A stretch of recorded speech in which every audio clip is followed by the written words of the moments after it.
ত্রয়োদশ জাতীয় সংসদ নির্বাচনে জয়ী হয়ে সরকার গঠনের সুযোগ পেলে দেশ ও মানুষের জন্য বাংলাদেশ জাতীয়তাবাদী দল বিএনপি কি করবে সেই রূপরেখা জাতির সামনে তুলে ধরলেন দলের চেয়ারম্যান তারেক রহমান। 6 ফেব্রুয়ারি ঢাকার একটি হোটেলে আনুষ্ঠানিকভাবে 51 দফার নির্বাচনী ইস্তেহার পাঠ করেন তিনি। ইস্তেহারে মানবিক, অন্তর্ভুক্তমূলক ও জবাবদিহিমূলক রাষ্ট্র গড়ার অঙ্গীকার তুলে ধরে 9টি বিষয়কে অগ্রাধিকার দেওয়া হয়েছে বলে জানান তিনি।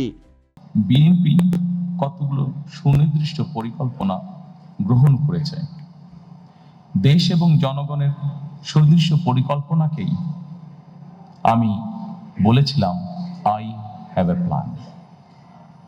এই পরিকল্পনায় দেশের 4 কোটিরও বেশি তরুণ, দেশের অর্ধেক জনসংখ্যা যারা নারী, কোটি কোটি কৃষক শ্রমিকের জন্য দেশ এবং বিদেশে কর্মসংস্থান একটি স্বনির্ভর বাংলাদেশ গঠন করার জন্যই প্রতিটি সেক্টর ভিত্তিক কর্ম পরিকল্পনা আমরা গ্রহণ করেছি। ইস্তেহারে ডিজিটাল অর্থনীতি ও বৈশ্বিক সংযোগ বাড়ানোর প্রতিশ্রুতি দেওয়া হয়েছে। এর অংশ হিসেবে আন্তর্জাতিক পেমেন্ট সিস্টেম চালু, ই-কমার্সের আঞ্চলিক হাব স্থাপন এবং মেড ইন বাংলাদেশ পণ্যের রপ্তানি সম্প্রসারণের কথা বলা হয়েছে। এছাড়া বিএনপি ঘোষিত 31 দফা ও জুলাই সনদ বাস্তবায়নের অঙ্গীকার পুনর্ব্যক্ত করা হয়েছে। পাশাপাশি পিতামাতার ভরণপোষণ আইন কার্যকরভাবে বাস্তবায়নের কথাও ইস্তেহারে উল্লেখ করা হয়েছে। দেশের অর্থনীতি নিয়ে পরিকল্পনার কথাও তুলে ধরেন তারেক রহমান। তিনি বলেন, একটি দেশের অর্থনীতি তখনই শক্তিশালী হয় যখন মধ্যবিত্ত শ্রেণী শক্তিশালী হয়। বিএনপির লক্ষ্য 2034 সালের মধ্যে দেশের অর্থনীতিকে $1 ট্রিলিয়ন পর্যায়ে নিয়ে যাওয়া। এজন্য বিনিয়োগ বান্ধব পরিবেশ, প্রাতিষ্ঠানিক সংস্কার ও বিদেশি বিনিয়োগ বাড়াতে এফডিআই ক্যাপ্টেন নিয়োগের পরিকল্পনার কথা জানান তিনি। গার্মেন্টস খাতের পাশাপাশি ফার্মাসিউটিক্যাল সহ নতুন রপ্তানিমুখী শিল্প খাত গড়ে তোলার কথাও বলেন বিএনপির চেয়ারম্যান। 2034 সালের মধ্যে আমরা বাংলাদেশের অর্থনীতিকে $1 ট্রিলিয়ন অর্থনীতিতে নিয়ে যেতে চাই।